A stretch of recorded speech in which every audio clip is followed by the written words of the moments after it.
मैंने एक मतलब शोल्डर का ही मैंने होमवर्क दिया था सभी को। तो जो भी आपने होमवर्क करके लाया होगा या रीड करके या राइट करके लाया होगा, पढ़ के बताइए या आपके ब्रेन में होगा तो बताइए।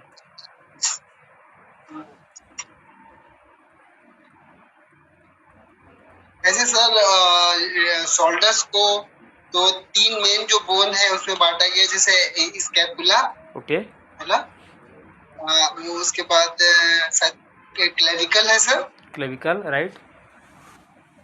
उसके बाद एक्रोमियम, एक्रोमियन सर। हाँ, तो वो क्लेविकुलर एक्रोमियल जॉइंट होता है जो हमारे स्कैपुला का जो बॉर्डर जो है ना, ब्लेड कहते हैं उसे, उससे अटैच होता है, जिससे क्लेविकुलर जॉइंट तैयार होता है शोल्डर के लिए। Sorry, acromial clavicular joint. Scapula को शायद शोल्डर ब्लेड भी बोलते हैं ना सर। स्कैपुला का जो ऊपर वाला जो पार्ट होता है ना, जो हमारे ह्यूमरस के हेड को जो जॉइंट होता है ना, तो अच्छा, वो ब्लेड जॉइंट यस होता सर। है छोटा वाला, जिससे हमारी जो स्कैपुला की जो अपवर्ड और डाउनवर्ड रोटेशन होता है ना, तो उसके लिए मूवमेंट के लिए हाँ, वो हेल्प करता है। ओके। Then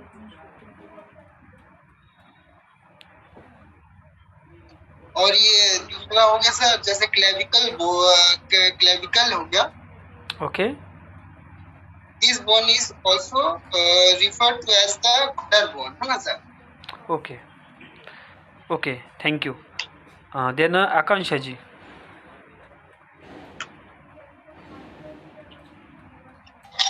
yes sir. आप कल के क्लास में थे? हाँ सर। मैंने एक होमवर्क दिया था, आपने करके लाया है? हाँ सर, थोड़ी सी इंफॉर्मेशन। ओके, जो भी होंगे वो बताइए।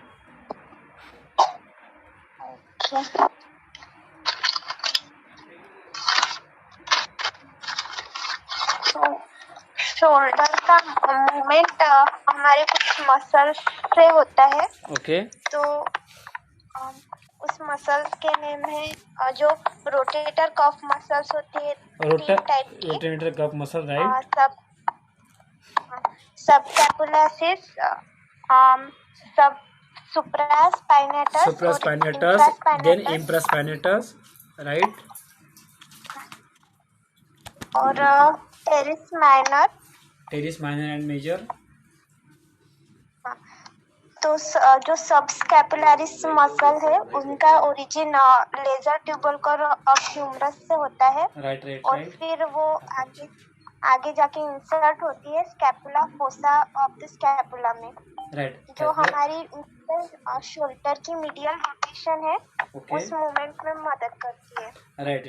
This is all shoulder movement supported by muscles group and muscles four, right.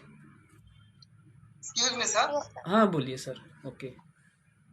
ये एनाटॉमी एंड फिजियोलॉजी के लिए अच्छा बुक कौन सा होगा सर? ऑथर का नाम बता सकते हैं? बुक का एनाटॉमी के लिए अच्छा बुक जो ऑथर है उसका नाम सर? सर मैं आपको टेक्स्ट मैसेज करूंगा या लास्ट में बताऊंगा, चलेगा? Okay okay. Okay. Okay, thank you Akanksha ji. Then Deepti ji.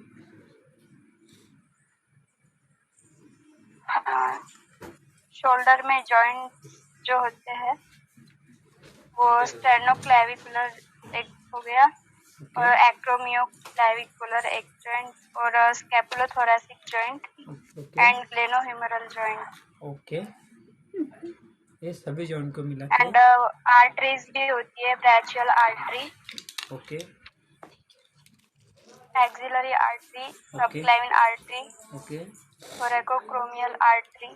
Okay. Muscles भी होती है जैसे बाइसेप्स वगैरह। बाइसेप, ट्रेपेजस मसल कुछ होती है। Okay, okay, okay, thank you. Ligaments भी होती है। हाँ, लिगामेंट्स मोस्ट इम्पोर्टेंट है, क्योंकि लिगामेंट के बगैर हमारे जो शोल्डर के मूवमेंट है वो इम्पॉसिबल है, right. Okay, thank you Gayatri ji. The arteries involved in shoulder joint, Okay. axillary artery, subclavian artery, suprascapular artery, Okay. branchial artery, and circumflex humeral artery. Circumflex humeral artery. Right.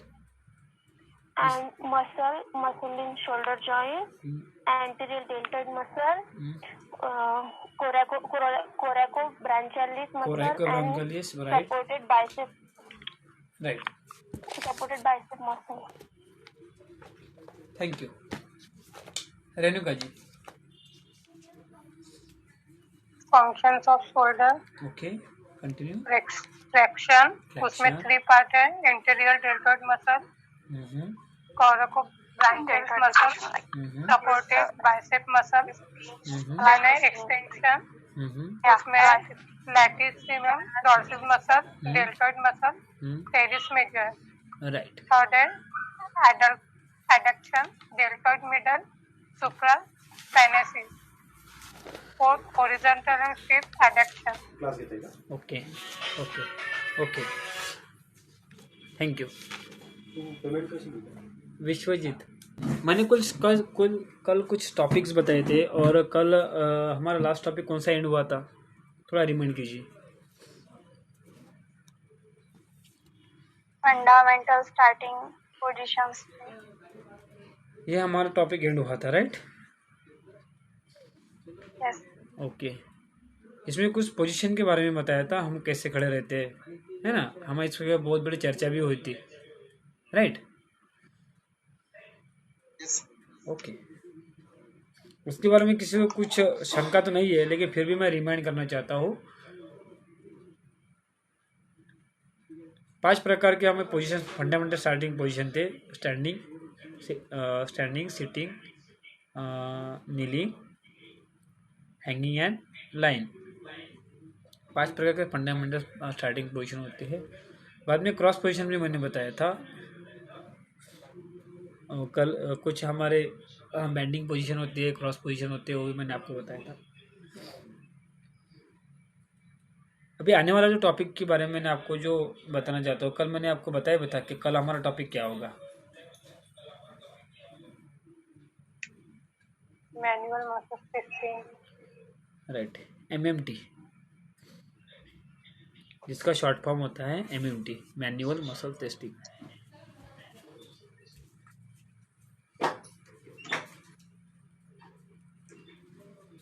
भाई manual muscle testing हमें ज़रूरी क्यों है, उसके पहले हमने introduction of exercise therapy के बारे में पूरी जानकारी ली, जिसमें हमारे जो पोजीशन है वो भी मैंने बताया. और बाद में MMT ज़रूरी क्यों है, मैनुअल मसल टेस्टिंग ज़रूरी क्यों है.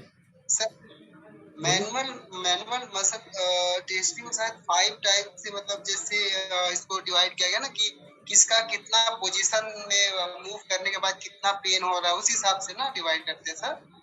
राइट. ये तो जैसे कि हम हमारे पास कोई पेशेंट आता है, शुरुआत जैसे होती है सर 0 से, उसमें नथिंग मसल मूवमेंट नहीं होता ना सर. राइट. और फिर उसके बाद 1 होता है, 1 प्लस होता है, 2 माइनस होता है, 2 होता है, फिर 2 प्लस होता है, फिर 3 वो माइनस होता है, 3 फिर 3 प्लस होता है, 4 होता है, 4 माइनस होता है, 4 होता है, 4 प्लस होता है और 5 होता है ना सर. राइट. एब्सोल्युटली राइट, सही बात है. ये जब हम इस मेथड का जब हम यूज़ करते हैं ना, तो ये मेथड जो होती है ना, तो जब हमारे पास कोई पेशेंट आता है तो उसको डायग्नोस करने के लिए हम इसका यूज़ करते हैं, राइट. हाँ, वो मतलब कितना मूवमेंट हो रहा है, पेन कैसे, कितना तक वो मतलब कि ये कर पा रहे हैं, किस तरह, मतलब कि ये ऑब्जर्वेशन और पल्पेशन किया जाता है सर.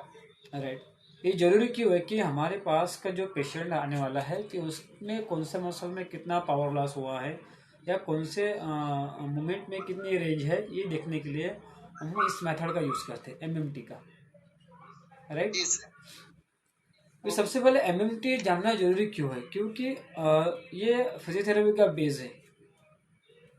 यस इसका पहले टॉपिक बताया था, ये भी बेस्ट था, लेकिन सबसे इम्पोर्टेंट एमएमटी है, बहुत ज़रूरी है। क्योंकि फिजियोथेरेपी में क्या होता है ना, हमारे पास muscle weakness, muscle stiffness, vein compression, gaps जैसे ऐसे कुछ पैरालिसिस के ऐसे सारे बहुत सारे पेशेंट हमारे इसमें फिजियोथेरेपी ट्रीटमेंट के लिए आते हैं। और नेचुरोपैथिक ट्रीटमेंट में भी यही पेशेंट आते हैं, लेकिन उनका डायग्नोस करने की मेथड एक एमएमटी का तौर पे हम यूज़ करते हैं, राइट। तो सबसे पहले जो हमारे पोजीशन है उसके ऊपर हमें ध्यान देना बहुत ज़रूरी है सब करने के पहले। क्योंकि ये ज़रूरी क्यों है, क्योंकि जब भी हमारे पेशेंट आता है तो उस पेशेंट को सही तरीके से अच्छा करना या उसको सही पेन से रिलीफ देना, यह हमारा पहला कर्तव्य होता है। ओके यस ओके, सबसे पहले हम एमएमटी की व्याख्या हम देखेंगे। सबसे पहले मैं बताता हूँ आपको, सब जिनके पास नोट होंगे वो नोट कीजिए, जो नहीं होंगे जिनके पास तो सभी लोग उसे रिकॉर्ड भी कर सकते हैं आपके मोबाइल में।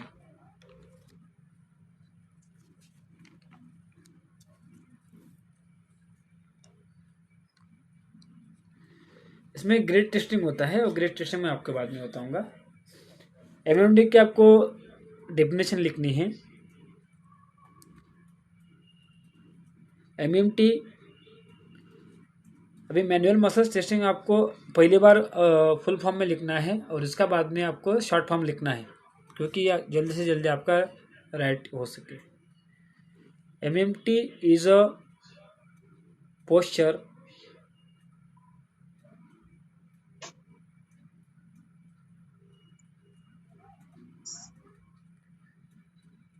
For the एवुलेशन,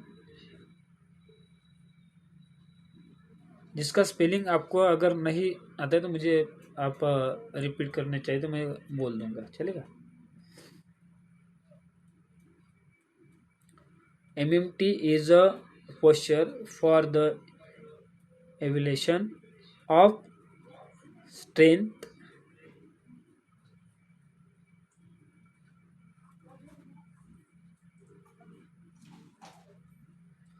of individual muscles or muscles group.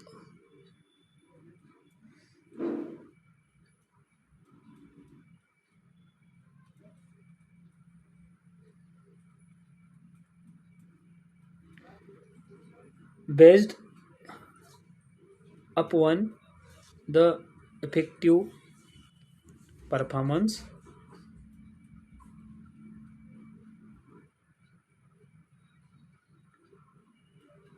of a movement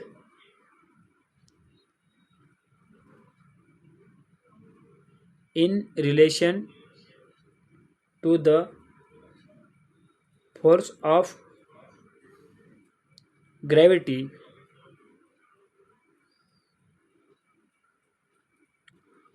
or manual resistance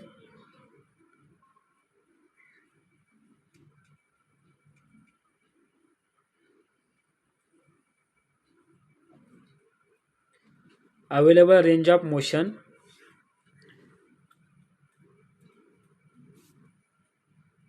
sir repeat, रेजिस्टर के बाद रेशन के बाद है THOUGH थर्ड द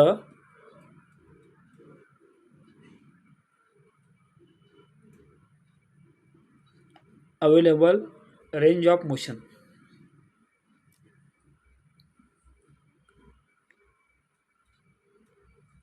सभी ने लिख दिया या फिर से रिपीट करूं?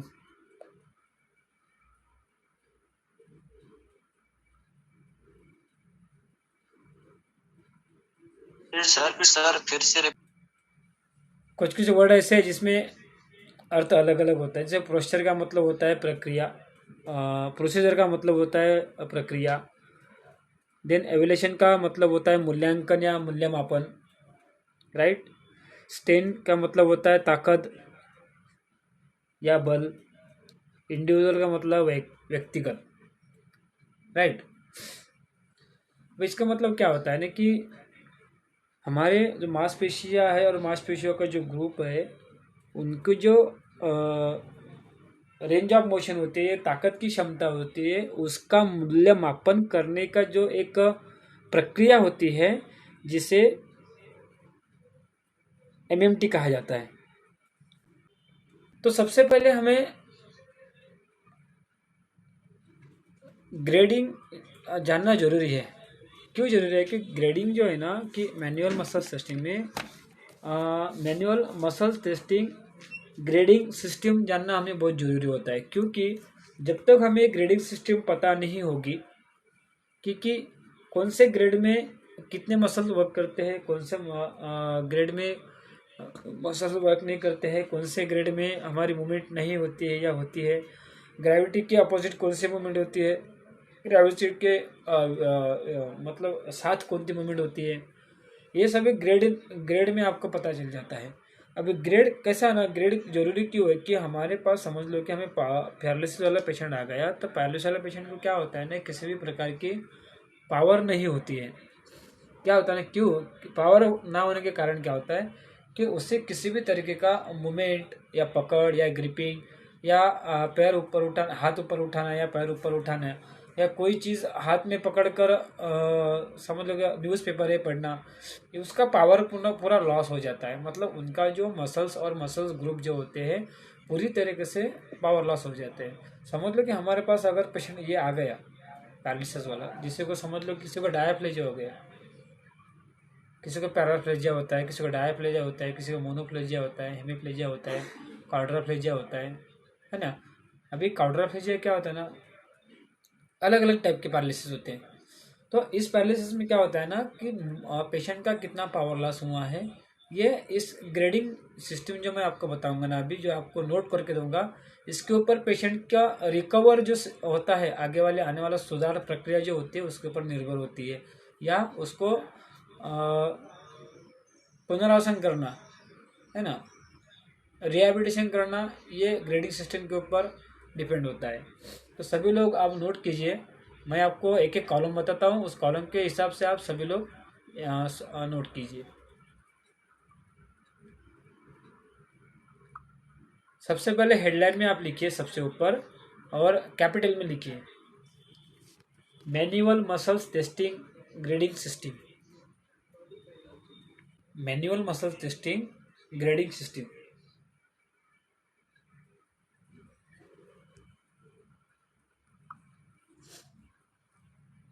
सर क्या ग्रेडिंग के बाद सर? ग्रेडिंग सिस्टम दिख रहा है सर? हाँ दिख रहा है सर, वाइट दिख रहा है। सिर्फ वाइट बोर्ड दिख रहा है ना सभी को, वैसे पूछ रहा हूँ मैं। हाँ ओके, दिख रहा है। आपको इसमें कॉलम करना है। सबसे पहले पहला कॉलम आपको करना है एक ग्रेड का। यहाँ पे आपको ग्रेड लिखना है पहले कॉलम में।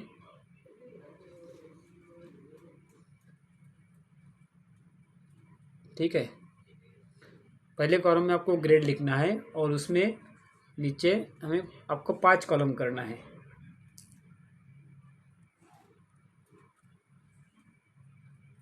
एक, उसके नीचे इस तरीके से कॉलम लिखना है आपको, एक एक करके नीचे लिखना है। ठीक है, उसके बाद में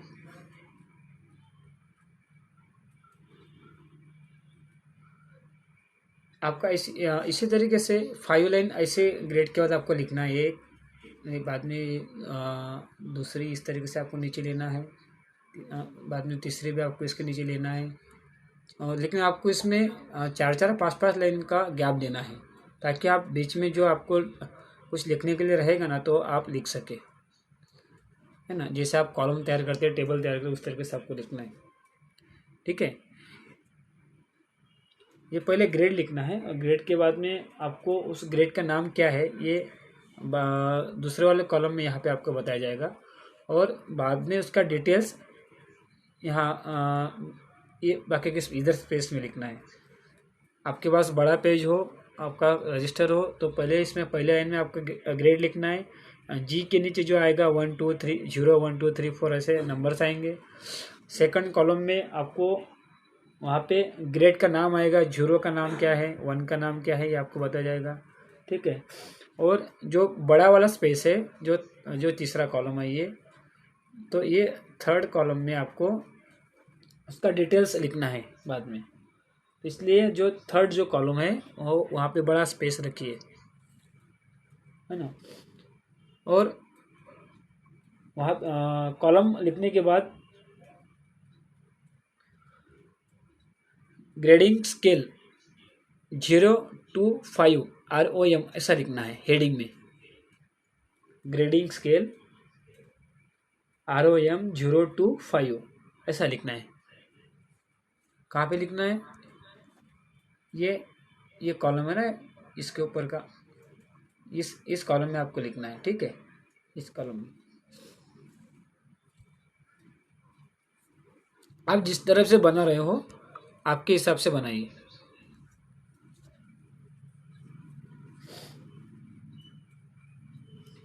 पहले कॉलम में ऊपर डालिए ग्रेड,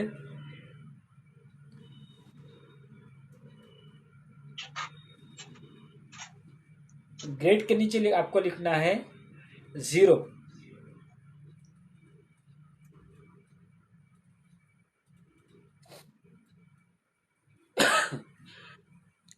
जीरो के नेक्स्ट कॉलम में आपको लिखना है NONE नॉन, ग्रेड 0 नॉन।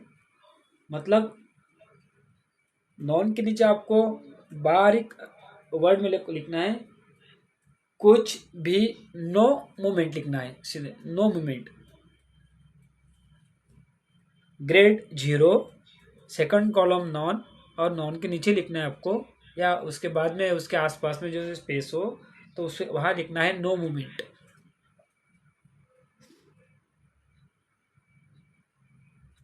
और डिटेल्स में लिखना है आपको। हो गया आपका इतना लिखकर?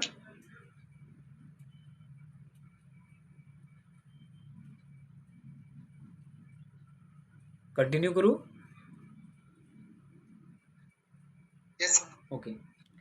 डिटेल्स में लिखना है नो विजिबल और palpable contraction, नो विजिबल और palpable contraction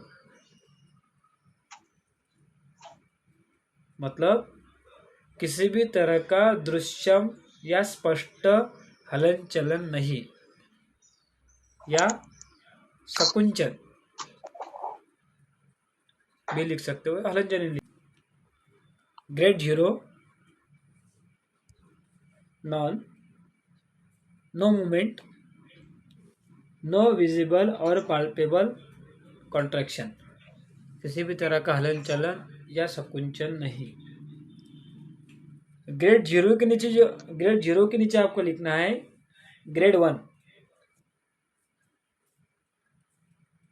नेक्स्ट कॉलम जो है 0 के नीचे का कॉलम, वहां लिखना है ग्रेड 1।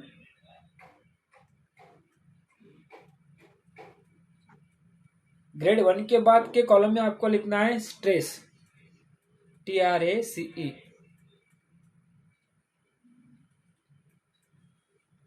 ट्रेस का मतलब होता है निशान। ट्रेस के नीचे ही आप लोग लिखना है। और डिटेल्स में आपको लिखना है आगे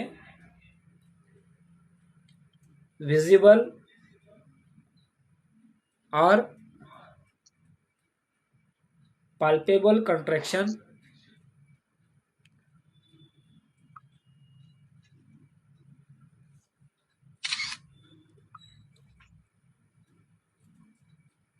with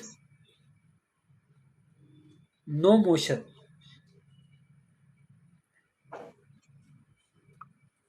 बिना किसी गति के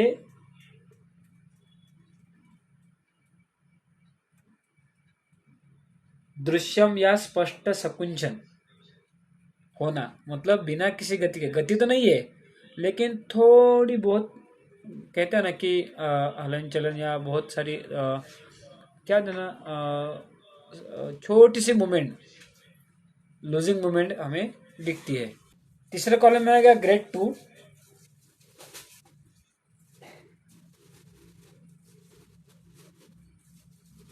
ग्रेड 2 के बाद आपको लिखना है POOR पूर।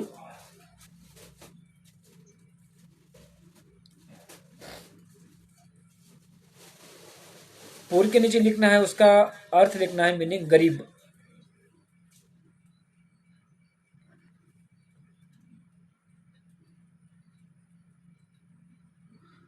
डिटेल में लिखना है आपको फुल रेंज ऑफ मोशन,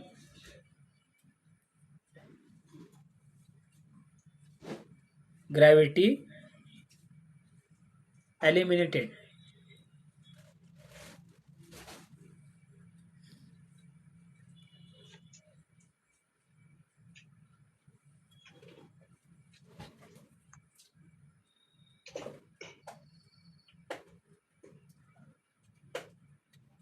इसका मतलब होता है गुरुत्वाकर्षण हलन चलन तो हो रही है, लेकिन गुरुत्वाकर्षण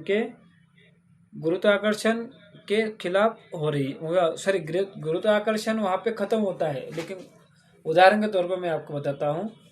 देखिए, समझ लो कि अभी ये हाथ मेरा पावर लॉस है, ऊपर तो है लेकिन जल्दी से जल्दी वो डाउन हो जाएगा। मतलब उसको गुरुत्वाकर्षण का कोई भी एकदम, जैसे कि गुरुत्वाकर्षण हमारा हाथ ऐसा है कि गुरुत्वाकर्षण के साथ हम कुछ ना कुछ हाथ स्ट्रेट या साइड में ऐसा रख सकते हैं। लेकिन यहाँ पे क्या होगा कि पूरा हमारा गुरुत्वाकर्षण यहाँ पे खत्म हो जाएगा और हमारा हाथ जल्दी डाउन हो जाएगा। हलन चलन थोड़ी बहुत दिखेगी हमें।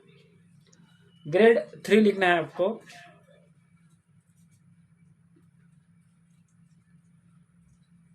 थ्री के बाद में जो कॉलम आएगा वहां लिखना है फेयर, FAIR।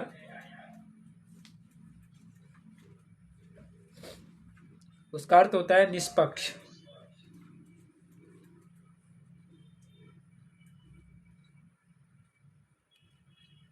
डिटेल्स में आपको लिखना है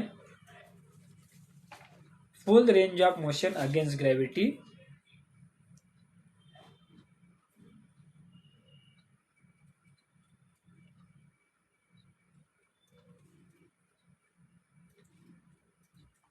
इसका अर्थ होता है गुरुत्वाकर्षण के खिलाफ पूर्ण रोम। मतलब यहाँ पे उसे ग्रेड 3 में उसको सही तरीके से हलन चलन होगी और वो ग्रेविटी के साथ करेगा, ग्रेविटी के अगेंस्ट करेगा। मतलब रेंज ऑफ जो मसल्स रेंज होती है ना, उसमें पावर रिटर्न आ रही होती है, इसलिए वो गुरुत्वाकर्षण के खिलाफ उसका मूवमेंट हलन चलन करेगा। ग्रेड 4 लिखना है।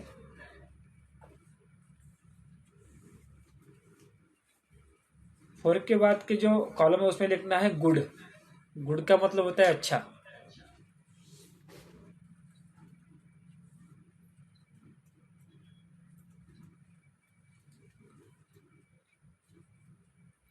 डिटेल्स में आपको लिखना है फुल रेंज ऑफ मोशन,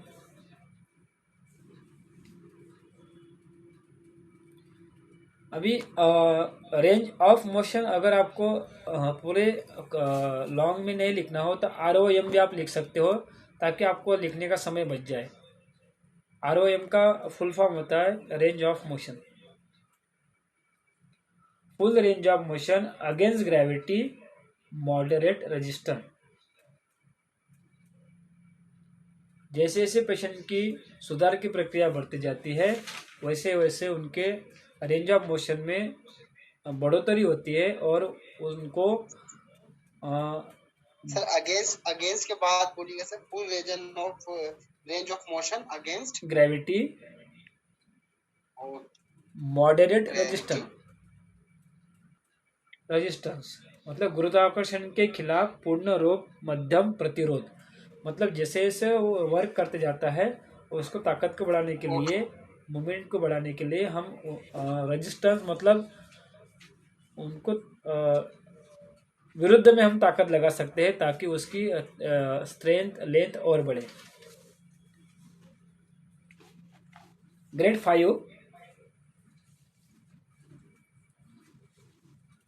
5 के बाद लिखना है नॉर्मल।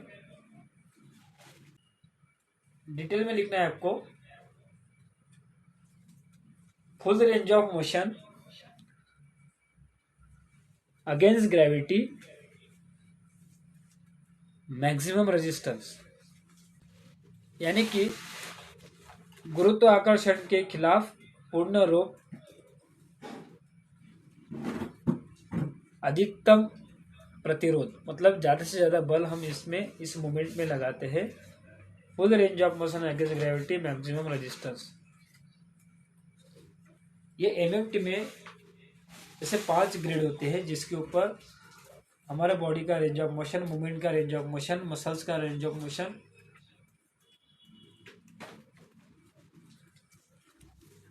पहचाना जाता है और इसके ऊपर हमारे पेशेंट का डायग्नोसिस किया जाता है।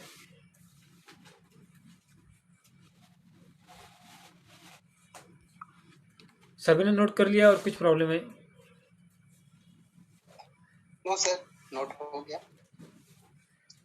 चलो सभी लोग नो मुझे सर। ओके, सभी लोग रिपीट करके बताइए ताकि किसी की गलत ना हो, या गलत हो तो उसको सुधारा जाए। सोहेल जी।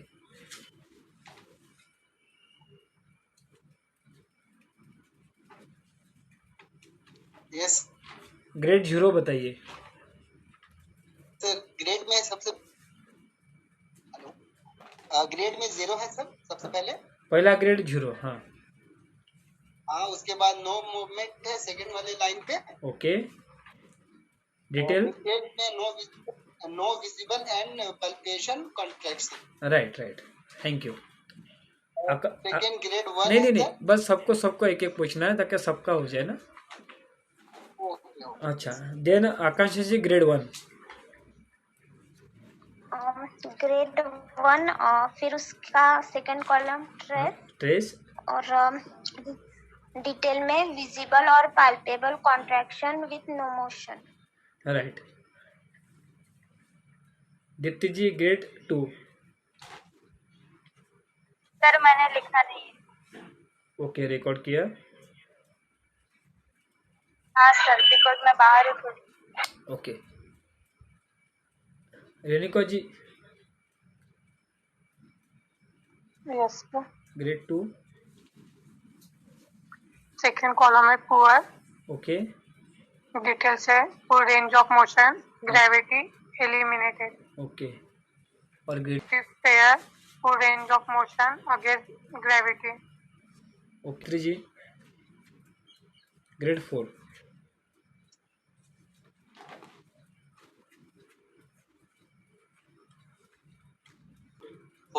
full range of motion motion, against gravity, gravity with the moderate the resistance.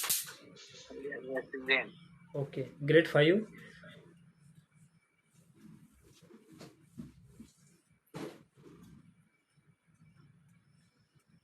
जो किसी ने लिखा हो बताइए ग्रेड 5।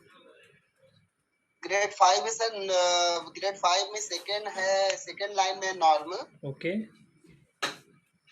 डिटेल्स होगा sir, full range of motion against maximum of resistance. Okay, full range of motion against gravity, maximum resistance. Against. Okay okay okay, जो आपने बताया था पहले स्टार्टिंग में वही है, सिर्फ उसका ग्रेडेशन की जो सिस्टम है इस तरीके से होती है। ये आपने कॉलम में कर दिया है। हाँ, ताकि सही तरीके से समझ में आ जाए। जो होते हैं ना वो लोग भी पढ़ते हैं, वो उनका पढ़ते हैं। अच्छा, दिक्कत हो या समझ में नहीं आया वो तो अभी पूछ सकते हो, क्योंकि हमारे पास अभी आखिरी 5 मिनट बचे हैं। आप इतना अच्छा से समझाते हैं सर कि क्लियर हो ही जाता है। ऐसे रहता है।